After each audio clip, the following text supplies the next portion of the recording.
Hey everybody, Riot Mortdog here, and I am joined today by Sloan, our set lead of Teamfight Tactics, KO Coliseum. Sloan, how are you doing today? Doing excellent. Excited to get into it and show everyone what we've got in store for them. Yeah, I mean, you've been working on this set for, a couple days now, right? Right? Couple? Uh, I think it's slightly more than a couple, maybe like six, seven, somewhere in that range. 6, 7, cool. No, I Months. bet you're pretty excited to get this out there, aren't you? Absolutely. Sweet. Okay. Well, yeah, so this is going to be the PBE rundown where we're going to talk about what you can expect on day one of PBE. Now, we are recording this about a week in advance because, Sloan, I believe you're going to be traveling soon. Is that right? I am on a plane to Spain in about 4 days. Three, Nice. three, 3 days. Nice to be at the Tactician's Crown, right? Yep, we have Nice. some fun surprises stored in store. Nice. So they'll probably have seen this by the time this airs, but um, Oh, tell me who won the game then. yeah, yeah. Was it dish soap again? We'll find out. Okay, but what this means is there are some things here that may change number wise. So normally I try to have these as pretty up to date as I can right before PBE. But some of the things may have been adjusted. So if some of the numbers are wrong, I apologize. But generally, the themes and everything should be pretty correct. So cool. With that, shall we just dive right in because we have a lot to go over. Absolutely. All right, sweet. First off, as a new set, we have new champions. And as always, I try to organize these so that you've got the tanks first. The tanks being Rel, Garen, Malphite, Zac, Aatrox, and Kennen. And then you've got your damage dealers, Sivir, Lucian, Callista, Gnar, Kayle, Syndra, Naafiri, and Ezreal. Sloan, any you want to talk about? So a couple here I want to call out. If you liked the scaling Kayle that we had a while ago, I believe set 9, Kayle is back as a Wraith duelist. You do get that scaling fantasy, so you've got some fun reroll comps you can do with Kayle. Gnar is also very fun. He's got a built-in attack speed scaler every time he attacks and hits the same target again. He attacks faster and faster and faster until he resets targets. So even if you have no items on him, he's a fun unit to watch pop off early game. And Kennen's just fun if you like front lines that stun people. He does the like slam into the ground, stun the two nearest enemies, and deal some damage to them. So if you can make a durable Kennen, you can get a lot of stuns going. And there's some fun builds with that. Nice. If you're looking for powerful champions, if you want to win your first game of PvE, Naafiri is going to be really good for win streaking for reasons we'll talk about later. Melee champions are particularly good in the early game. And then Malphite's also got some pretty cool armor scaling, so you can check that out. But yeah, those are kind of our one costs. And we know Sloan is blocking Ezreal here, who is a Battle Academia prodigy. Yeah, so sorry about that. We checked all the other slides. He's not blocking much else other than Augment Slater, but yeah, so there you go. Ezreal is a Battle Academia prodigy, if you're curious. So I did like that when you said that. I tried to lean as if as the if it frame was would gonna move. Yeah, perfect, perfect. Yeah. All right. On the 2-cost side, we have Kobuko. That's right. Couldn't have a Sloan set without Kobuko. Xin Zhao, Rakan, Shen, Mundo, and Vi are your tanks. And then Katarina, Kai'Sa, Gangplank, Xayah, Janna, Lux, and Jhin are going to be your damage dealers. Sloan, what are the highlights here? So Kai'Sa is a very fun Yeah. reroll carry. She's got infinite scaling, so if you get takedowns, you get AD. You're going to be shooting a lot of missiles that deal a lot of damage.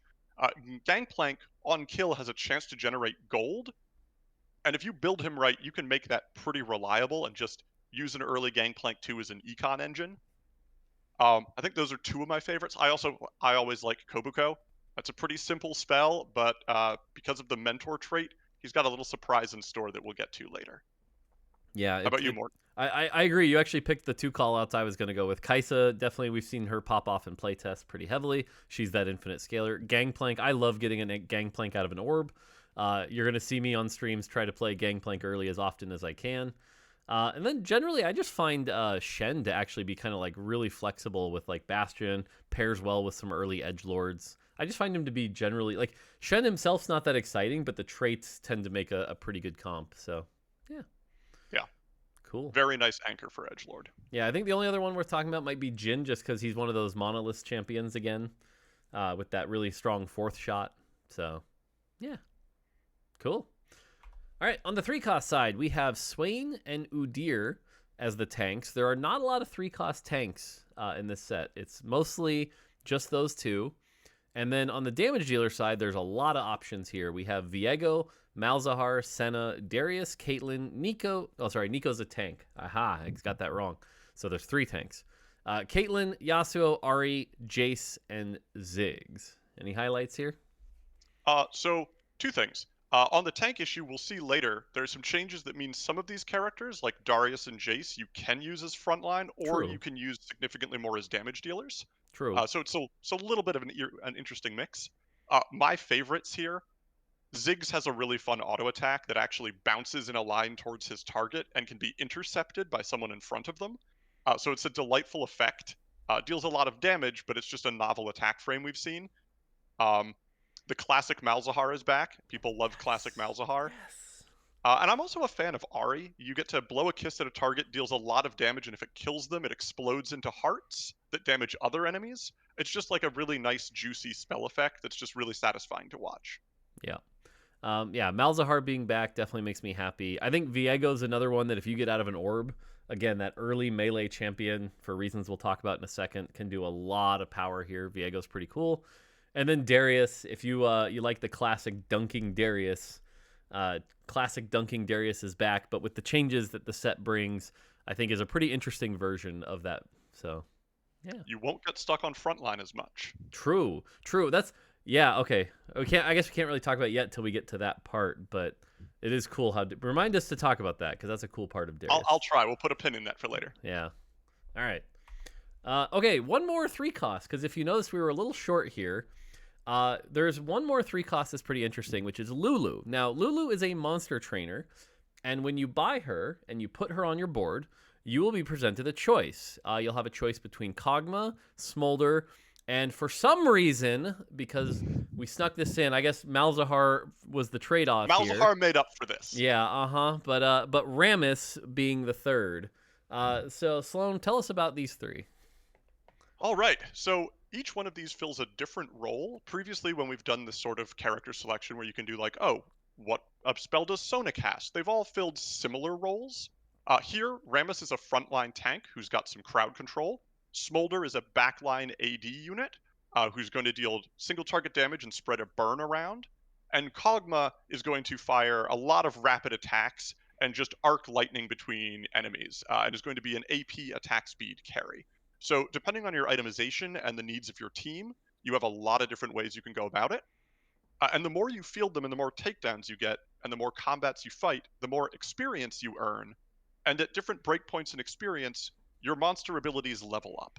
So by the end of the game, Rammus can become an almost impossible to kill tank, and Smolder and Kog'Maw are both capable of dealing surprising amounts of damage. Yeah, that's the big thing, I think. When people look at this, they're like, oh, so you brought back threats. And it's like, well, not quite. These aren't just threats because, like you said, Monster Trainer provides them their own EXP, essentially, as they participate and fight and get kills. And so as they level up, they enhance as well. So you have your star level, but you've also got your XP. Like, I believe Rammus gets more armor and MR per XP. Yep. Yeah, and like Kog'Maw, I think it's more AP, and Smolder, I think more AD or attack speed. I can't remember. More attack speed, I believe. Gotcha. Yeah. So and all of them do bring a utility. So if you don't get them early and you don't have a ton of XP, you can still field them for that utility because Smolder will give you burn wound, Rammus will give you a stun, and Kog'Maw will give you shred and sunder. Yeah. So it's pretty cool how they have that. I think Lulu's going to be a popular champion that can fit in comps that have some extra slots. But yeah, so Monster Trainer games are pretty fun. Sweet.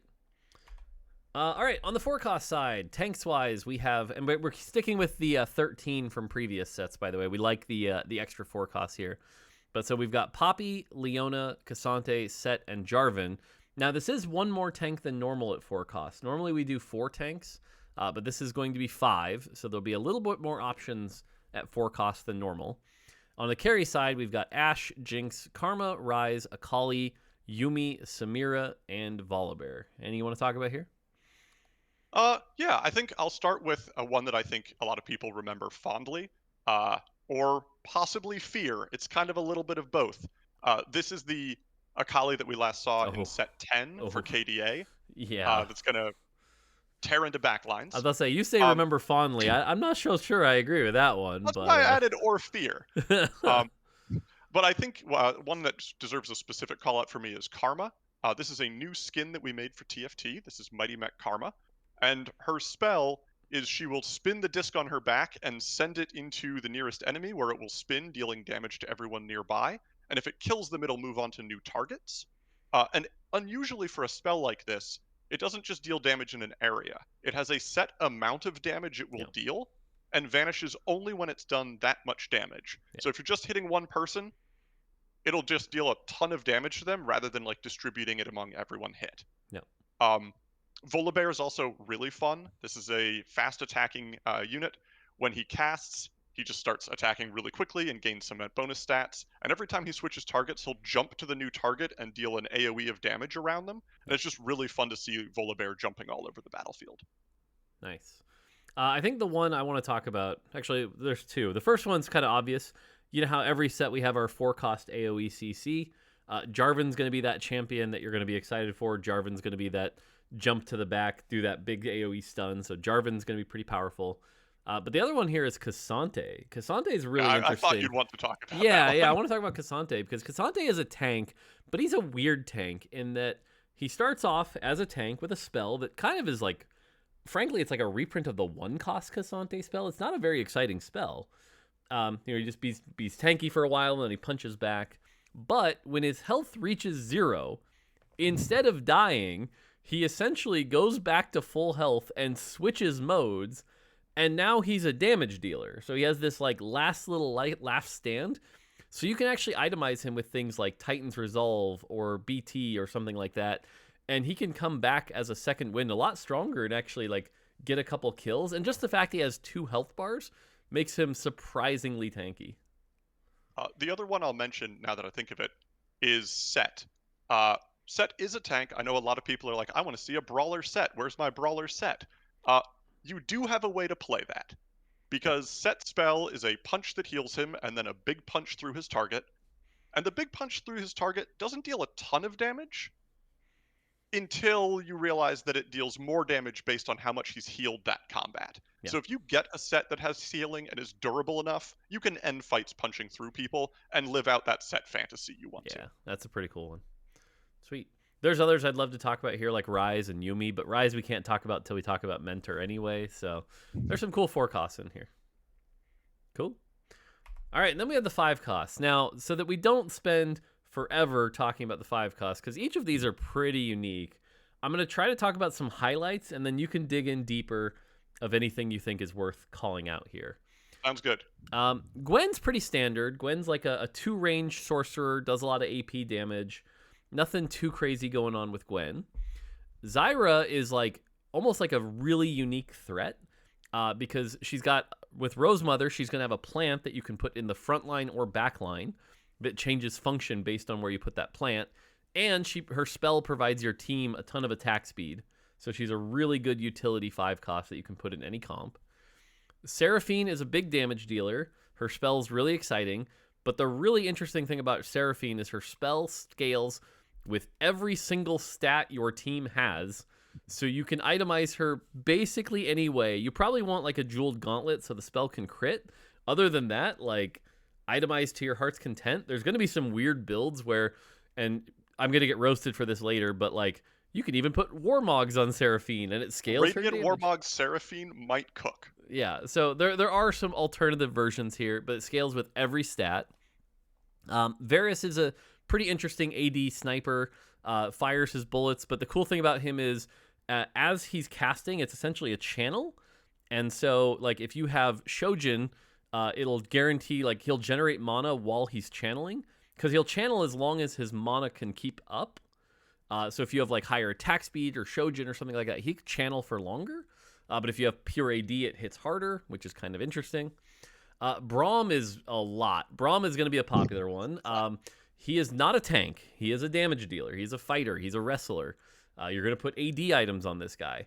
But in addition, like his spell can knock people out. He's kind of that KO that some of you dread, some of you are not going to enjoy, but others are going to be like, yeah. But the other thing is he's got this champ property where every time he wins fights, he gains Poro fans. And when you take damage, those Poro fans can block some of that damage for you. And so you can actually get kind of like a last stand effect going if you got the champ early.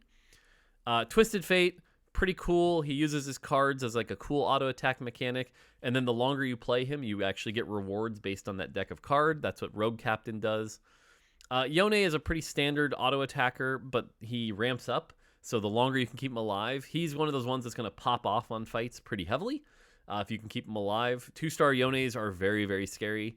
And then finally Lee Sin, and I should have put it on the slide, but Lee Sin is interesting in that when you put him in, there's actually 3 versions, and it changes which class he is. Sloan, what are the 3 classes? It's Duelist, Executioner, and Juggernaut. And Juggernaut, right. So you get to pick which class he is and can sync with that, and each one is a different spell that synergizes with different items. So that's the quick rundown here, so we don't spend an hour talking about each of these. Anything you want to add? 2 things. You covered almost all of it. But I'll add to Varys's channel, he does gain mana back when allies or enemies die. So if he's killing people during that channel, you can keep it going even longer. Yep. And the other thing I'll mention about Twisted Fate is, in addition to giving you rewards of various types the longer you play him, Rogue Captain also serves as a capstone bonus to one of the origins we're about to talk about. Yep. I'll talk about a little more there, but if you field Twisted Fate in this origin, you get an extra bonus on top of it. True. And that is one of the cooler traits. So cool. And there's our champions. So a lot of cool, unique stuff here. Great. So with that, let's dive into traits, shall we? Absolutely. All right, on the trait side, first up we have Star Guardian. Now, Star Guardian is a really interesting, complicated is not the right word, but it's definitely one of those, it's going to be the hardest to, I think, get the balance right. Good luck, guys. And, but basically the way Star Guardian works is it's kind of like Guild in the sense that you can play any amount of them. I believe it starts at 3. I think it starts at 2. Oh, it starts at 2. But it doesn't apply to the team. It only applies to the Star Guardians. So if you're only playing 2, you're only going to get those 2 bonuses to those 2 characters. But what bonus you get depends on which character you're playing. So for example, if you're playing Rel, all the Star Guardians gain a starting shield, which is essentially health. If you're playing Syndra, all the Star Guardians will gain ability power. And so once you have them all in, you actually have this trait that's like gain some shields and AP and magic damage on attack and on cast gain mana. And so like it does a ton of things. But if you're like, ooh, I just don't really need that heal at low health, you can cut Poppy from the comp and pick a different trait. And so there's a bunch of cool combinations here. But like I said, I do. It's going to be a hard one to balance. We'll see how this one goes.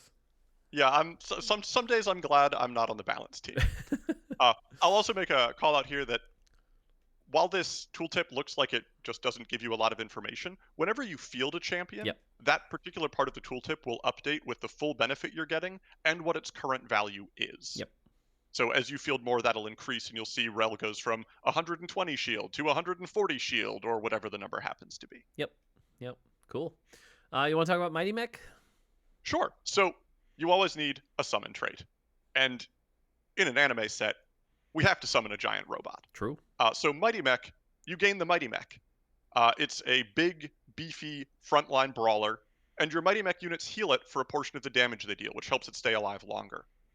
And then as you level it up, it becomes stronger and stronger and a little bit more of a carry. So at 5, you get Blade Protocol, and you get a big sword. Your attacks are going to deal some damage in an AoE, and your spell's going to change from a shield and a punch to a shield and a big swipe that damages a bunch of people. And then at Blade Protocol level 2, you're going to empower that blade even more. You're going to get even stronger and more aggressive, and the spell's going to add a really big slam that'll hit in a line through its primary target and deal extra damage in the back line. This thing can get pretty scary. We've seen some pretty terrifying ones out there. Yep. Cool.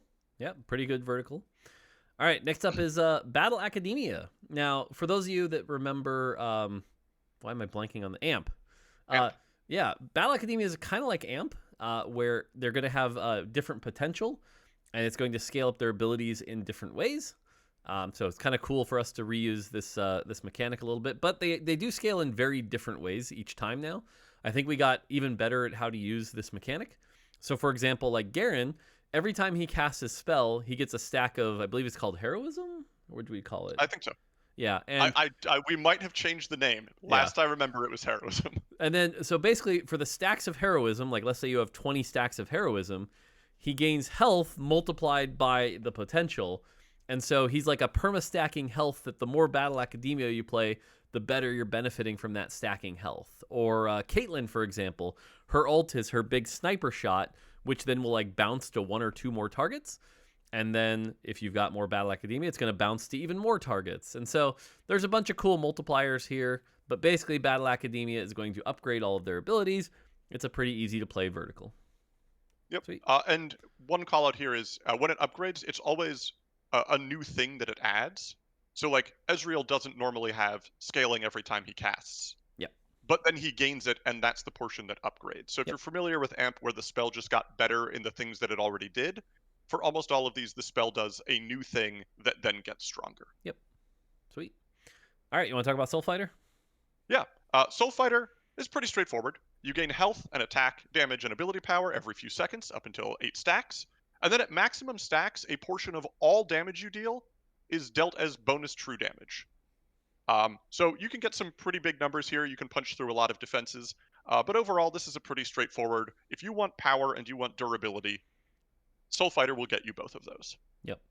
It's interesting. I think like Battle Academia and Soul Fighter are kind of like the easier to play verticals here. And hilariously enough, Star Guardian is the one I think that's actually a little bit more advanced of these ones. So that'll be an interesting change because usually Star Guardian is the easier to play one. So we'll see.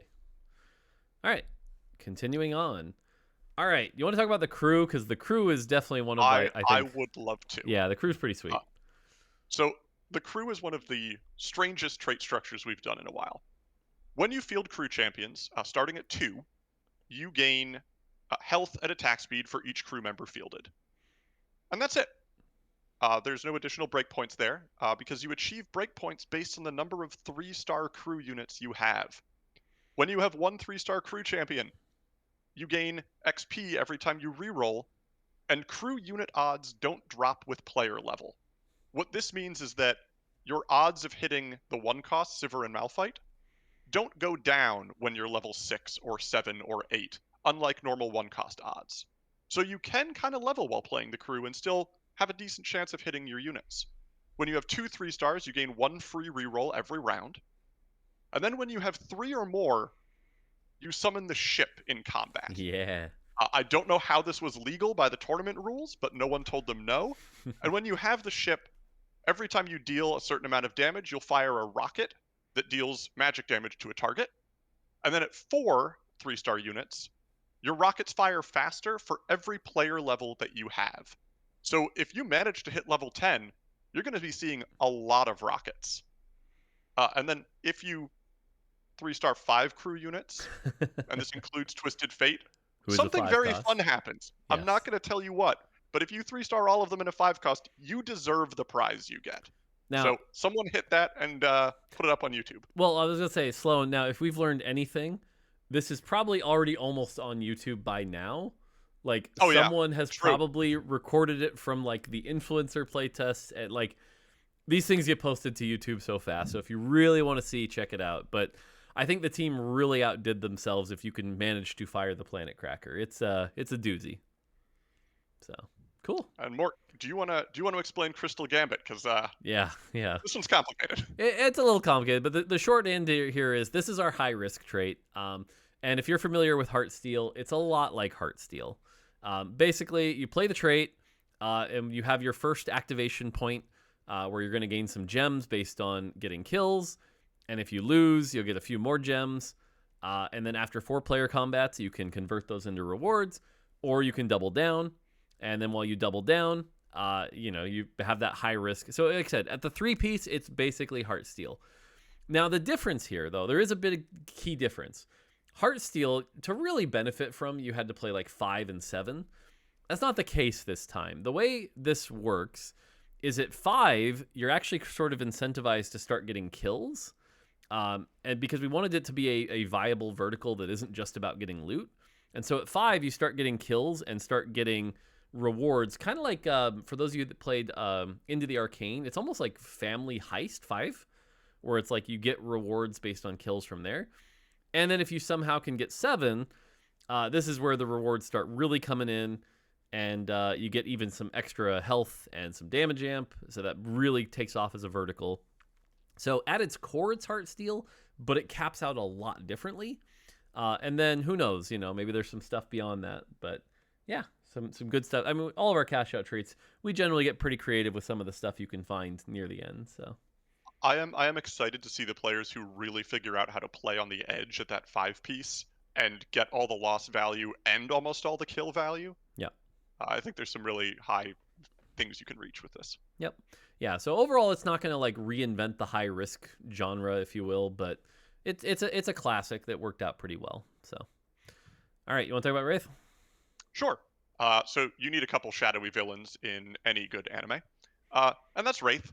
Your lowest health Wraith heals for a portion of the damage dealt by Wraiths and the Shadow Realm. And the Shadow Realm is a thing that every 5 seconds, a portal opens, and the Shadow Realm strikes the 3 closest enemies and deals a portion of the damage dealt by all Wraiths since the last trigger. So you'll get kind of a reliable cadence of nuke 3 people, nuke 3 people, nuke 3 people, and your front line and later your back line will be topped off the entire time. Yeah. This one's cool if you can get it like, remember talking about the Cassante coming back to life and then Wraith healing him up as he's punching can get pretty cool. And then we have Supreme Cells. This is going to be an interesting one. I think if you're a player who really likes flexing, Supreme Cells is going to be played around a lot. Supreme Cells 2 is very good. What's going to happen is we play Supreme Cells 2, and whichever one dealt the most damage, so let's say you're playing Kaisa and Kennen, and you've itemized Kaisa, she's clearly doing more damage. She's your Supreme Cell. She gains damage amp and an execute, which is pretty nice. And then if you play 3, that same thing happens, but the damage amp goes up. And then if you play 4, you can actually have a second Supreme. So like if you want to play like Kaisa and a Kali, you can get them both going and have them both be Supreme. But there's a bunch of really cool comps you can build around this. Internally, this has been one of the hardest ones to make work, but when you do, it's like feels very powerful. So for a lot of you high skill players, look into this trait. Cool. All right, and then we have Luchador. You can talk about Luchador. All right, so Luchador might be one of our most whimsical traits because at 50% health, all Luchadors cleanse negative effects, heal, run slightly away from combat, and then jump back into it and land on enemies, knocking up enemies in a 1-hex radius. They also all gain some AD. But when you play a bunch of Luchadors, you have a combat that has a lot of movement to it. It's got a lot of verticality to it. It's just really fun to watch these units do their thing. Yeah, I think this is one that like you're gonna, if you're a trolley person, you're gonna love to play it, and you're gonna not necessarily enjoy fighting against it, but it ups the value of Quicksilver a little bit. So what can we say? All right, and then comes my favorite, other than maybe the crew, Mentor. Mentor is a really fun one. So there are 4 mentors, these old sages, if you will, and adding one to your team will give your team a bonus. So if you're playing Yasuo, your team gets 12% attack speed. Great. If you're playing Ryze, your team gets 2 mana per attack. Great. And kind of like traits like this before, you can only play one. So if you try to play Yasuo and Ryze, nothing happens. It gets canceled. You can only play one. But if you play 4, instead of just giving your team all the bonuses, no. The mentors decide that it's their turn to kick ass. They're not here to teach anymore. They're here to kick ass. So they all get the bonuses. The team doesn't anymore. So your team loses 12% attack speed, but they all gain it. And their spells change to be even cooler. And when I say even cooler, they're pretty darn cool. Like I love Ryze. Goes from like a channeled water wave to like also with these water geysers that hit everybody. Udyr gets this like big ring of fire. So these guys become a lot more badass when you play them as 4 mentor. Plus, I think the 4 mentor comp is like another really flexible comp that you can play a lot around. So I really like this comp. I'm with you there. Watching Kobuko like hit the ground and knock up the entire line of Earth until it hits the back line. Yep. It's very satisfying. Nice. And there's our origins. Now, let's go over classes. And classes, there isn't a lot here, so I'm just going to kind of power through these. Generally with classes, we're not looking to reinvent the wheel. These are just sort of, generally they do their job. So for example, Protector is back. It's been changed a little bit, but basically they gain shields when they're low. Pretty simple. Sorcerer is our AP comp. This time the twist is whenever an enemy dies after being damaged by a sorcerer, they deal a percentage of that enemy's max health to another enemy. So they do that sort of chain burst that they've done before, but otherwise it's a pretty solid AP comp. Executioner's back with its crit. Their abilities can critically strike. Pretty standard. Prodigy. We'll talk more about this in a bit because you'll notice there's a new symbol here, which we'll talk about. But basically, Prodigy, your team gains mana regen. Prodigies gain more. So it's a lot like the mana regen traits from the past. Anything to add here? Nope. Okay. These are pretty simple. Yep. Sniper, damage amp per hex the further the other away. Bastion, team gains some armor and MR. Bastions gain more. This is literally a reprint from the last set. Heavyweight's a little different. It's not Bruiser. The team gains health. It still has a lot of the Bruiser properties. But this time, some of their health gets converted into AD, so they can do damage. This really helps champions like Darius and Jace, so they can have some pretty high health fantasies. I know we've had some reroll Darius and Jace with 6 heavyweight can get pretty nutty. I guarantee you day 1 PBE, try it. They're going to be pretty strong. And then Juggernauts, they gain durability based on how low they are. That's another one of our tank traits. Anything to add? Nothing to add here. Okay. Finally, we have Duelist, gain attack speed. Good stuff. Edgelord, gain some Omnivamp and AD. And then Strategist is back. It's a little different than last set. This is the one where instead of it being like durability, they just gain a shield. I will say that makes Strategists a little bit weaker, but keep in mind the Strategists gain triple. So for example, if you have a Jarvan in the front line with 5 Strategists, a 1500 health shield, not so bad. 45% damage amp for something like a Rise. But this does apply to the whole team as well, so you get some of that extra benefit. So Strategist back as a flex trait. Cool. I think the only things to add here are, yes, Volibear's an edgelord. Claws have edges. And also, while Strategist's shields does make it a little bit weaker than the one you might have in set 14, you do have a lot more utility and defensiveness with that 4-cost Jarvan stun and the 2-cost Janna who can shield allies. Yep. So it is actually a little bit better a group of units for just the team structure. Agree. Cool. All right, well, now we've talked about the champs and the traits. Now we get to get into the real meat for all you turbo nerds here, and this is some of our mechanical changes, and there's some doozies.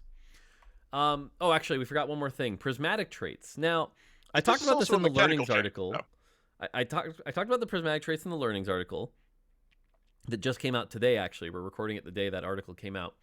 And generally, we haven't been happy with, like, it's 2-1, and you see somebody has an emblem or two.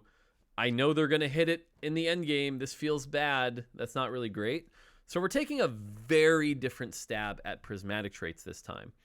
The way these work, and we'll use Star Guardian as an example here, is once you put the 8-piece in, the maximum of the trait that's the normal max, you're essentially given like a quest. So in the case of Star Guardian, it's spend 20,000 mana. If you can accomplish that quest, the trait will turn prismatic. And so it's pretty hard to activate these early, but somewhere around, 6-3, 6-5, if everything went well and you got the right items, then maybe you can pull them off. And so again, this is meant to make prismatics this thing that you chase and hopefully find the right opportunity, not something that you feel like you're guaranteed on 2-1 because you happen to get a golem and an emblem early. Now, it does make emblems a little less value for these, but you can activate the trait earlier to start your quest earlier for something like Star Guardian. Now, for something like Battle Academia, you'll notice that activating it earlier doesn't really help that much because what you kind of need is a lot of items. So, like I said, there is some give and take here, but it's a very different take on prismatic traits. You want to talk about the mech one here, by the way? What's going on with that? Yeah, so we do have a couple other approaches. So we've got some that are quests. The mech one is kind of a weird quest. So this augment can be seen on 2-1 if you're playing Mighty Mech. And it's I'll be the legs. Makes the mech stronger and gives you some Mighty Mechs. And then if you field all 7 Mighty Mech champions and reach level 9 and hit the other 2 Mighty Mech augments in this chain, you will unlock Prismatic Mighty Mech. So it's a little bit of like a assemble all the pieces of the incredibly powerful super weapon. Yep. So it gives you a fun thing to chase and be like, oh, I got the first one. Maybe this is the game. But unlike that emblem thing, you can't just hit this and go, oh, I can definitely hit the prismatic this game. Yeah, and the augments have trade-offs for sure. So, and there's a couple others here. We're not going to spoil them all, But generally, the hope here is that prismatics become this thing that you maybe sometimes find the opportunity to chase, but aren't always guaranteed. Let us know. The tuning might also not be right day one PBE. I know, like, the first time we implemented these, I think someone hit one at like 5-1, and we're like, oops, and we cranked the number up, so give us that Star feedback. Guardian one used to be less than half of what it is in this Yeah, picture. there was a playtest where it was 8,000, and it was like, nope, that ain't right. So let us know. I'm sure during PBE the team will be tuning it and adjusting it. But again, these are meant to be pretty hard to hit. But once you hit prismatics, cool things happen. They become very powerful. So yeah, cool.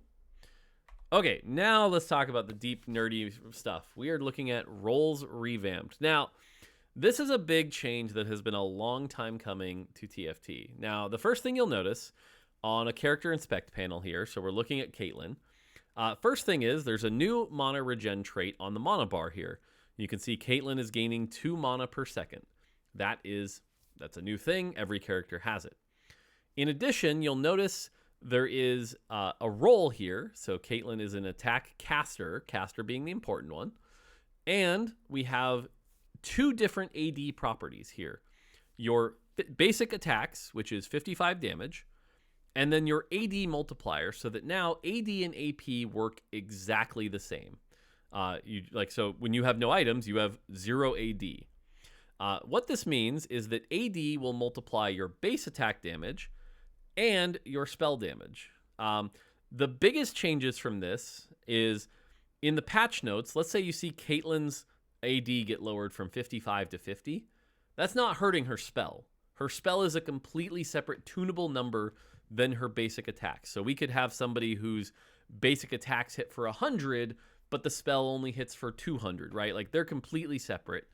But if you look at the spell here, it says fire a bullet at the farthest target enemy, dealing 370 physical damage. It's like very clearly the damage. It's not a percent multiplier anymore. It's not extra confusing. AD is AD, AP is AP, numbers are numbers. It's a lot cleaner. The roles part here, the caster, every champion has a different role. This dramatically affects how they generate mana. So for example, Caitlyn as an attack caster, she gains 7 mana per attack, not 10, that's different, and generates 2 mana per second. So this, for example, lowers the value of an auto attack build, but raises the value of something like Shojin comparatively, because going from 7 to 12 is a pretty big increase. And so we'll go over some of the examples, but this is like the core thing to look at with all the champions. And I know this is a lot, so bear with me. Sloan, anything to add on this slide? Nothing other than that I love the quote, "Numbers are numbers." Numbers are numbers. True. No more of these percents, right? It was weird that casters had this flat number, but AD users had a percent. And I would always have to do the math and be like, is this good?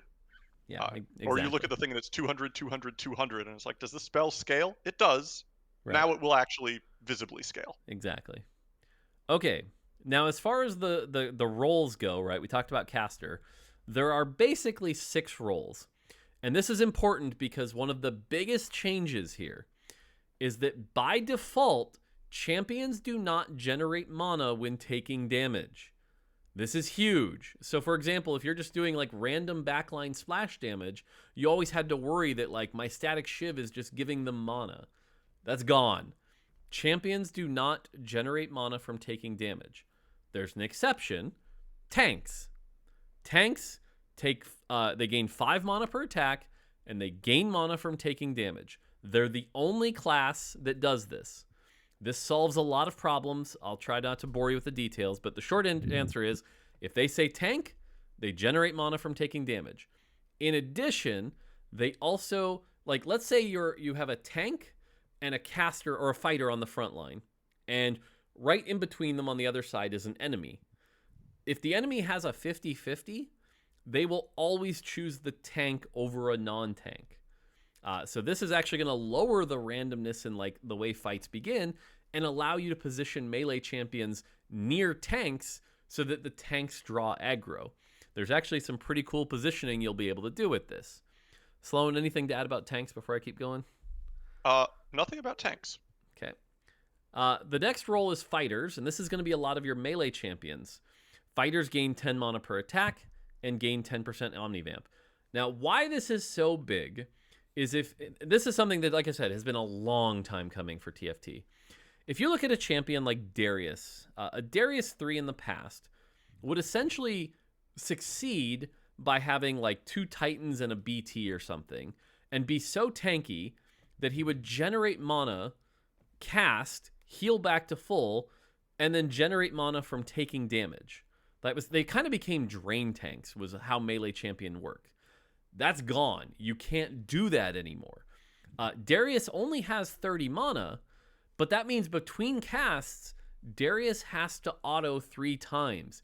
You can't drain tank with melee champions anymore. This is huge. Most of our melee champions now have higher attack speed and very low mana cost to make this true. Most of them, I think, are in the like 30 to 40 range. But it does mean the drain tanking melees are gone. And what it's made is like early melee champions are actually good now because they don't have to be tuned around their 3-star values where they would generate so much mana from having all that health and tankiness. Melee champions are the biggest benefactor of this, and they're going to be a lot different.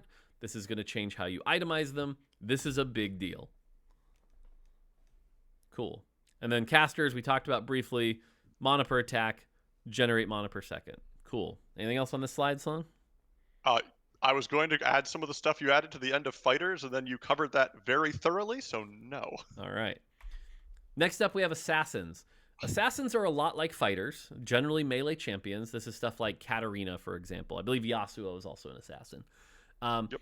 They don't get the Omnivamp, but they're less likely to be targeted. And what I mean by this is, again, anytime someone would have a 50-50, they will not pick the assassin. So you end up in these situations where sometimes if somebody has a choice between a tank and an assassin, they're going to pick the tank.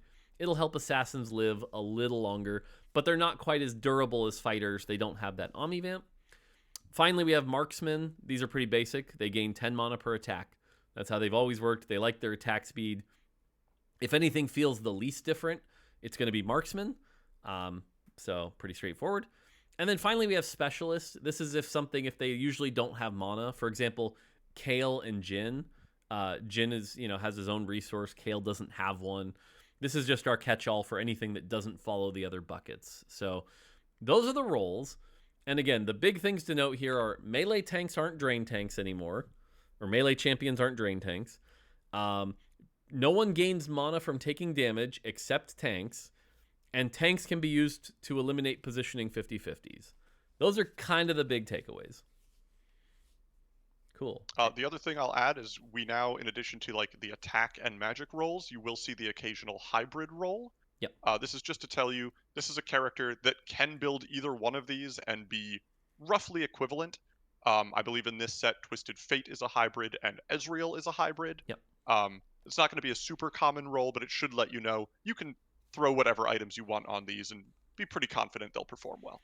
Yeah, generally the attack, magic, or hybrid represents the items you should build, and then the marksman, assassin, specialist kind of thing represents their rules and how you should think about them. So bit of a change here, but it is a big one. And like I said, I'm pretty excited because this has solved a melee problem that has been a problem for ever in TFT. 14 sets? Yeah, so pretty happy with this. Now, with this comes some item changes.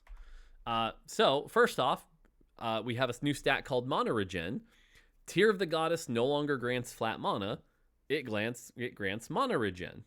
So you're going to see a bunch of changes related to that. But Tear of the Goddess is now a Mana Regen thing, very good on casters. You're going to expect that. Now, secondarily, this is something that when we talk about complexity bloat in our game, we just generally haven't been happy with support items. They're not that exciting. So in an effort to reduce some of the complexity of the game, support items are gone. We're getting rid of them. We're happy with Radiance and Artifacts. We're not that happy with support items. They're gone. So no more support items. Sag. Okay. Next up, there are basically 5 items that got pretty big reworks. Blue buff is now just the Mana Regen item. If you're a caster and you want Mana Regen, give a blue buff. This is going to take some relearning a little bit, because now the like what's better, blue buff or Shojin, gets a little complicated. Blue buff's generally just good on like every caster, whereas Shojin kind of has some different purposes. If anything, I would say it's probably the most confusing thing about the item system, but the big thing to note is blue buff is a lot of mana regen. That's good. Cool. You want to talk about Giant Slayer and Adaptive Helm? Yeah, so one of the cool things that roles let us do is hook into them for other mechanics to make the purposes of items clearer. So Giant Slayer used to have this weird thing where it was a health threshold, and if your opponent had a tank but it didn't have enough health because it had been itemized with resists, maybe Giant Slayer wasn't going to do anything until they 2 or 3 started. Now we can just say, Giant Slayer, deal 15% bonus damage against tanks. And it's very clear when you read this item, this is to break tanks, and it's good at breaking tanks when they're 1-star, and it's good at breaking tanks when they're 3-star and fully itemized. Yep. So you don't have that weird warping thing of like, do I slam an early Giant Slayer for just the stats, even though I'm not getting the bonuses? If you want to get through tanks, you just build Giant Slayer. Yep. Similarly with Adaptive Helm, if you ever had a weird position where like for augments or something, you wanted to put a tank in the back line, it would get the wrong stats. Now it's just tanks and fighters, you gain defenses. Other roles, you gain offensive power. The one call out I'll make here is it says gain an additional 15% mana from all sources. This includes your mana regen, but it won't update in the mana regen thing. So if you put an Adaptive Helm on your unit and you don't see that 10 increase to 11 or 11.5, that's because Adaptive Helm is working, but it works after the stat, so it's kind of an invisible behind the scenes bonus mana. Nice. Yeah, I'm pretty excited. This is like the first preview of what we can do hooking on to roles. We talked about how we were going to call it out earlier, by the way. This is a great time to talk about how Darius works. You want to talk about Darius real quick? Oh, yes. So Darius has his classic slam the axe down, deal damage if I kill the target, reset. But it deals a really heavy amount of bonus damage against tanks. And this lets us make sure that Darius can get through a front line without going absolutely crazy the moment he gets to the assassins and the casters in the back line. So you will be able to really chunk tanks down, but you won't carry that through and then one-shot everything else unless you have the exact right build. Yeah, I believe the number last I checked, I mean, again, it could change, it's PBE or whatever, but it was like Darius deals 50% more damage to tanks. So it it's might like, be up to 60. Okay, yeah. So I mean, it's chunky, and so like I said, the ability to latch in and do like specific role play is pretty cool here. So pretty excited about that. 2 other items here: Titan's Resolve. We're just changing this a little bit so that at full stacks you gain immunity to crowd control. Since melee champions don't want the armor and MR quite as much anymore, this gives them something else that they do want. So if you put this on like your Viegos or your Dariuses, they should benefit from that pretty heavily.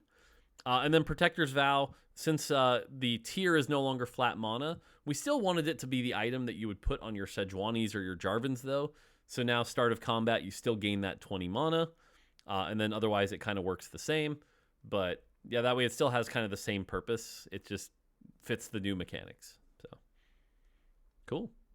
And then beyond that, there's a couple minor adjustments here. One thing to call out here is there's no such thing as a unique item anymore. So you can put 3 blue buffs on a champion if you want. Have fun. There's just no. It was a silly thing. It made the game less fun. There's just no unique items. We fixed that. But you can see here, Tear of the Goddess we talked about, Archangel Staff, that changes. Edge of Night is going to gain some attack speed, a little less armor, and gain its lifeline. Spear of Shojin becomes more mana regen. Hand of Justice, Hextech Gunblade, things like that. Morellonomicon is going to be focused on ability power and mana regen instead of attack speed. So this separates it from red buff. If you're a caster now, Morellonomicon should be much better than red buff because the attack speed's not benefiting you nearly as much. And then Nashor's Tooth is also more AP and mana regen as well.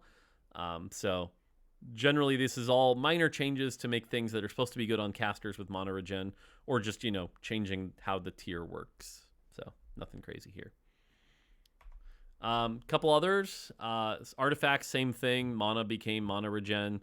Most of it gets 2 mana. And there is one new artifact here, kind of a callback to the old blue buff that lowered your mana cost. Dawn Core is now a very similar version. Reduce the holder's max mana by 10. Subsequent spell cast reduce max mana by 10% to a minimum of 15. So this is like the artifact version of blue buff, much like we did with Ginsu's and why am I blanking on the name of it? The artifact. I can't think of it. It's an artifact though. It's good on Zerion Live. Shiv. Right? What's Shiv. that? No. Shiv. That's not No. Shiv. It's the other one. It's the one Flicker that looks Blade. like the spinning blades. What's that? Flicker blades? Yes, Flicker Blade. Thank you. I'm so bad with Yes. names right now. I'm gone one day. But yeah, so much like Ginsu's and Flicker Blade, we have blue buff became Dawn Core. This is the cool artifact version. Good stuff. Cool. All right, now we talk about the set mechanic because that was just Rolls Revamped, which is like a big system change. Sloan, why don't you talk about the set mechanic? Sure. So every anime tournament needs its power-up moment. So our set mechanics is power-ups. You will get at 2 points in the game, really early on, and then towards the later half of stage 3, a power-up in the form of a power snacks. This is a consumable that you can drop on a champion to open an armory of power-ups, which you can select. And then selling that champion or using a power remover will remove it and give you back a power snacks, so you can choose a different champion or try to find a different power-up. These are all like ways to enhance that champion's abilities. They'll empower the spell, they'll give bonus stats, they'll give you scaling, they'll give you some weird atypical output. There's a lot to explore in the system. And each champion has a pool of options it can get, so you're pretty much guaranteed that no option will be completely dead. There might be some that are better for your position, but in general, if you pick this and you pick a thing that you're offered, it's going to be good on that champion. Yep. So you can see here, for example, we have Lucian, and the 3 choices here offered here are Robo Ranger, Caretaker, and Bullet Hell. Now, you'll notice in this view, by the way, there's not a lot of details. If you press View Full, it'll switch to this view, and it will remember this after that. You don't have to press it again.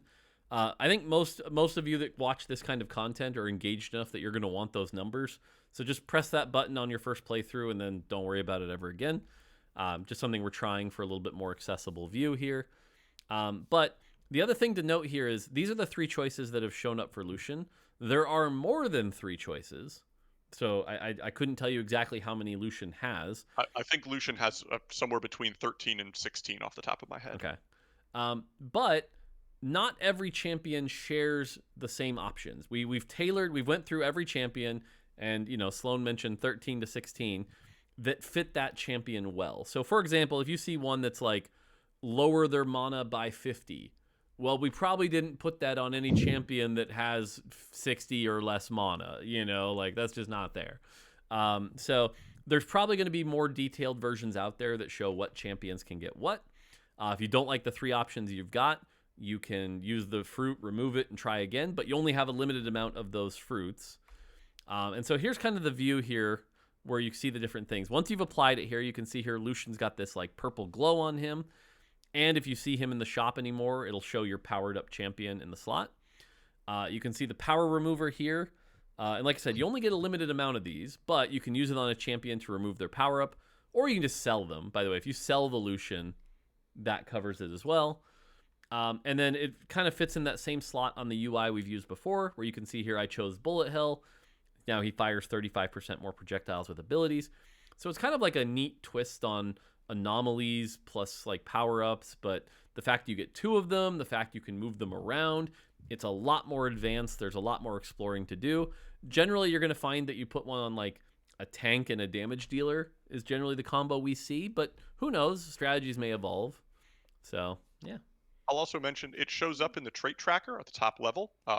So it's a lot easier to scout. You don't have to scout, go, which unit do they have it on? Let me right click that unit. Let me see. It'll just show up in the trait. You can hover it and go, this person's playing Bullet Hell. Yeah, which is really nice. So cool. Anything else on the set mechanic? I mean, we're kind of glancing over it here, but this is a big deal because everyone's going to have one at the start of the game. Midway through, they get a second one. It affects things pretty dramatically. It's almost like a 4th item in some cases. Generally, the power level is about, 30% amplification to a champion, give or take. But it can definitely make 1 or 2 champions really the star of your show, really power up. And you've got some variety in here. Some of them can do supportive things. We saw in that last one, Caretaker, where you can shield allies. You've got a lot of options here. I actually think this one's one that we can't dig into too much here, and you'll just need to dig into more yourself when you get to start exploring the set. Yeah, I'm sure some of the websites might list like all the different options and things like that, but there are a lot of them. And like I said, each champion we've tailored picked which ones fit for them. So, and some of the champions have some specific ones just for them. Can you talk about one of the cool, like, because some of them have like two pieces also? Yeah, so I'll talk about one that I think does all of that, which is fan service. Yeah, It is available on Xayah and Rakan only.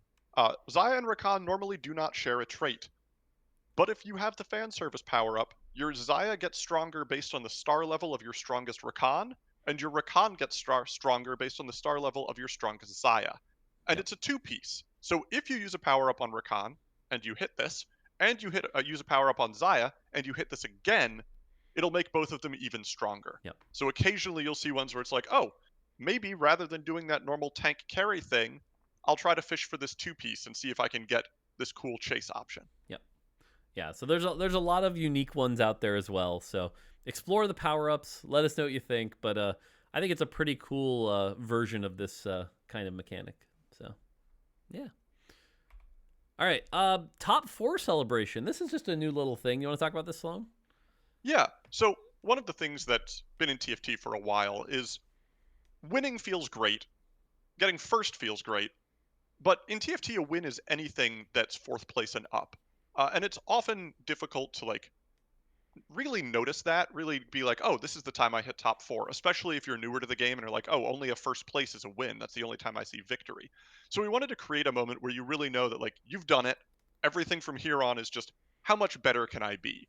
So now when the fifth player is eliminated, you will get a short break for a top four ceremony. It only takes a couple seconds, but it shows you the top four players organized kind of however it wants. It's not by your current position because we don't know how the game's going to end, but it'll be a nice opportunity to be like, oh, cool, I did the thing. Now we're in the end game. I can take it from here. I know I'm getting my LP. Yep. I've had so many games where it's like, your board position's bad. You kind of low rolled a bit, but you're like, oh, can I just squeeze out a top four? So having this moment to breathe where I'll just be able to go, yes, I did it, and just like be able to walk away will feel really good, I think. And you get to put your tactician on display so everyone can see the cool river sprite you have. True, true. Victor showing off his one here. That's just the best. Cool. All right. And lastly, let's close it out with augments, which is a lot of things. So first off, we have our list of removed augments here. I'm not going to read them all off here. You guys have eyes. You can read the list. But these are the augments that are going away. They're not part of the game anymore. Some of them it's just to take a break. Some of them it's because they don't really fit the set well. Some of them it's because we're sick of and they just haven't been great. So, Sloan, any on here that you're particularly glad to see go? Particularly glad. Or so sad? Or sad, either way. It's the same answer. I am happiest and saddest to see Trait Tracker go. Yeah. As a Chaos Gremlin, not knowing what I was going to get was delightful. But in this set, we have a lot more things that activate at two-piece than usual, kind of an intentional decision, so you can do a lot of really cool comps. Yep. But Trait Tracker was just too easy to access, and we would have had to raise that number to something ridiculously unfun to make it work. Yep. So farewell, Trait Tracker. I will miss you, and I'll be glad you're gone. Yeah. Yeah, I think from there, the only other one I'm kind of sad to see lose is subscription service. I liked the early forecast and some of the shenanigans you could pull off with that. But maybe dual purpose. I liked dual purpose. That was another one I kind of liked. But yeah, otherwise, a lot of these time to take a break. So, and then we have some returning augments. These are augments from past sets that you've seen before. Some of them, I'm glad to see Power Up come back, although we had to rename it since the set mechanic is called Power Up. But this is the one that raises the tier of your next augment by 1. So now it's called Augmented Power. I'm happy to see that one back. I'm also really happy to see Golden Egg back. I'm glad. I know we got rid of it because we had eggs in the last set, but Golden Egg on 4-2, it's always just so much fun on the stream, and it's fun to take. But here's a couple augments that have come back. Any others you want to call out? I'm a Double Trouble fan. It appeals to the yeah part of me that likes weird comps. And also, I'll do a special call out for underdogs. I feel like having underdogs in a tournament themed set is just so appropriate that even though it's never been my most favorite augment, I have to call out. It's just it belongs here. Underdog is one of those one that scares me because like there's gonna be some like heavyweight comp that's just like insane with it, but you Oh, know, you're right. I take it back. Underdogs, you're great. yeah, we'll see, So, okay, and then of course we can't have a set without a bunch of new augments. Now I know we're blocking some of the text here. Sorry, this was the only way to get it there.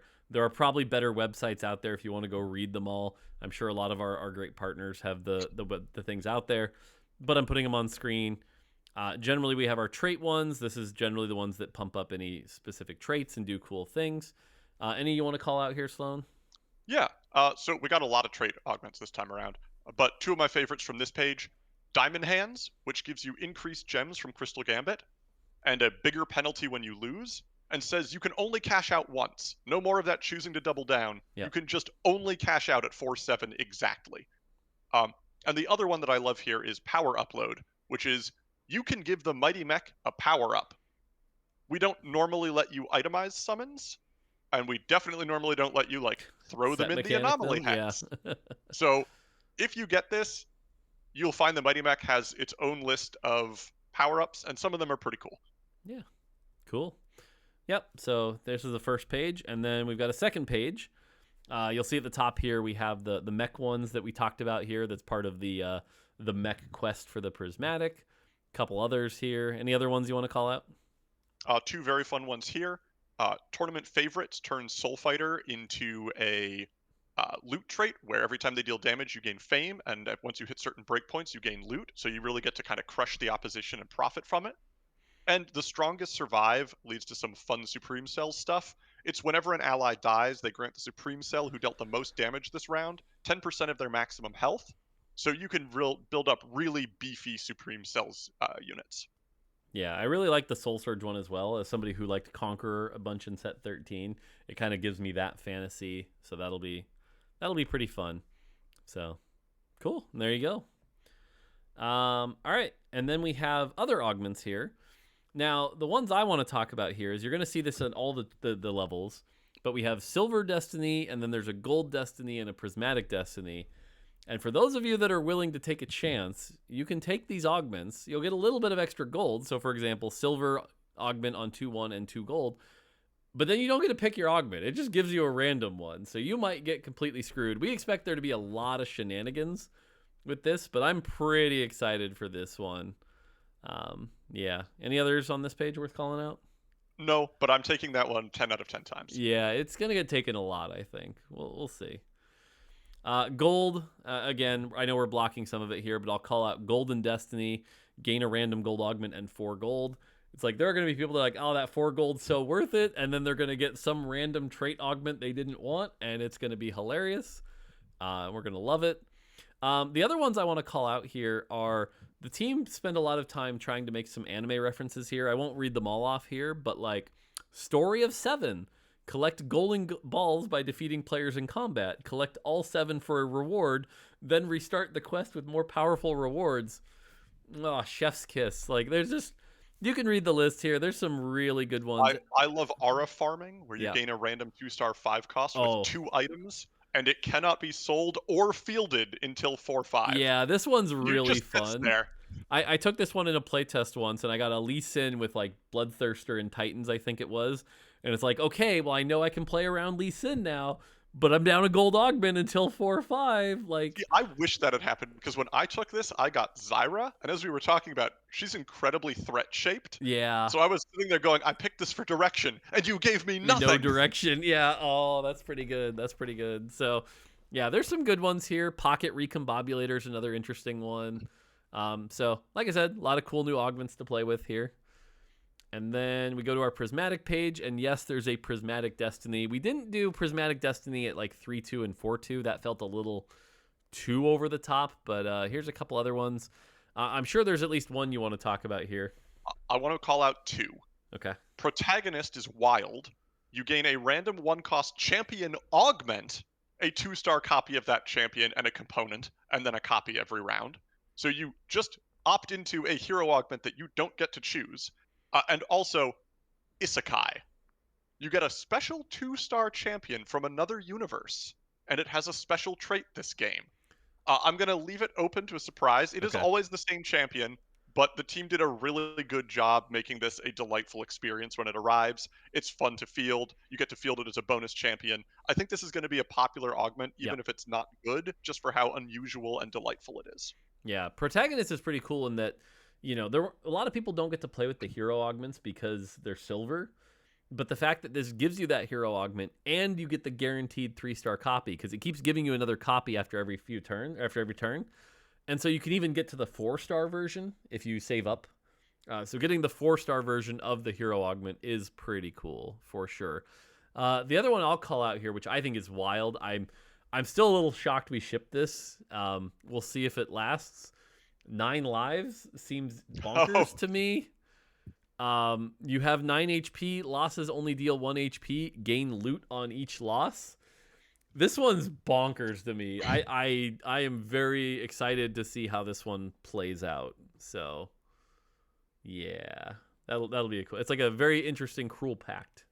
So, and you get carousel priority because you're only at 9 HP. So, Oh, true. yeah. Or are you at 9 of 9? No, I you're don't at actually 9. know how it filters. It, Okay. it puts you on the scoreboard at 9, so you get carousel priority. So it's pretty interesting. So, all right. Finally, some hero augments. There's a good amount of them. Pretty standard stuff. The 1 costs are silver. Garen, Zac, Ken, and Malphite. The 2 costs, and I think there's a 3 cost here, but they're all gold. Oh, there's 2. Yeah. Okay, yeah. So it's Vide, Mundo, and Shen are the 2 costs, and then Udyr and Nico are the 3 costs. So definitely a good amount here. I at least have to call out Mundo. I think Mundo is probably one of the more wild ones we've made. Give him the chair. You gain a Dr. Mundo, and Mundo becomes a ranged marksman who now throws axes that do more damage but cost health. This is a bonkers one. Any you want to call out? Zac, the other bonkers one. So gain a Zac. Your Yeah. strongest Zac becomes a specialist. He bounces around the battlefield, dealing damage in a 1 hex radius. So he no longer attacks. He just sails elegantly from enemy to enemy, dealing damage when he lands. And every time he casts his spell, as he gains mana over time, it says the next bounce will deal more damage. So there are few things as terrifying early on in set 15 as seeing this giant ball of Zac floating delicately towards your backline carry with its mana bar full. Yeah, that's a fun one. That's a really cool because we basically just used his taunt, right? It's like one of his taunts where he turns into the ball. Yeah. Yeah. And he just spins and bounces. Floats. Yeah. That was a really creative one.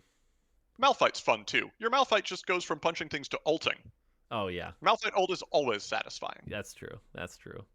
I think you're right. The Zac was a good call out though. The floating Zac, that's another really good fun one. So cool. And there you go. That is everything we had to cover.